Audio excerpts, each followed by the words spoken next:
बिछड़ते रास्ते रवि और नेहा की दोस्ती बचपन से थी। मोहल्ले के एक ही स्कूल में पढ़े, साथ खेला, साथ बड़े हुए।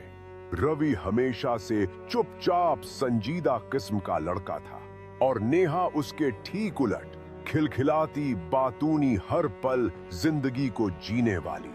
समय के साथ रवि को एहसास हुआ कि उसकी दुनिया नेहा के बिना अधूरी है। उसने अपने दिल की बात कहने की हिम्मत तो नहीं जुटाई, लेकिन उसकी हर मुस्कान को संभाल कर रखने लगा। नेहा को जब भी कोई परेशानी होती, रवि सबसे पहले उसके साथ खड़ा मिलता।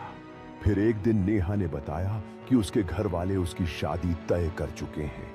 रवि के हाथ से जैसे जमीन खिसक गई। उसने हंसकर बधाई दी, लेकिन उसकी आंखें वही नहीं कह रही थीं। नेहा ने उसके चेहरे पर अजीब उदासी देखी, पर कुछ कह नहीं पाई। शादी के बाद नेहा चली गई, दूर किसी और शहर में। रवि वही रहा, उसी मोहल्ले में, उसी पुरानी यादों के साथ। उसने नेहा से कभी संपर्क करने की कोशिश नहीं की, न ही नेहा ने कभी उसे फोन किया। सालों बाद एक दिन रवि को पता चला कि नेहा अब इस दुनिया में नहीं रही। एक हादसे में उसका निधन हो गया था।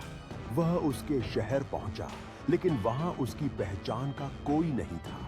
नेहा की हंसी, उसकी बातें, सब जैसे किसी और दुनिया की चीजें लग रही थीं।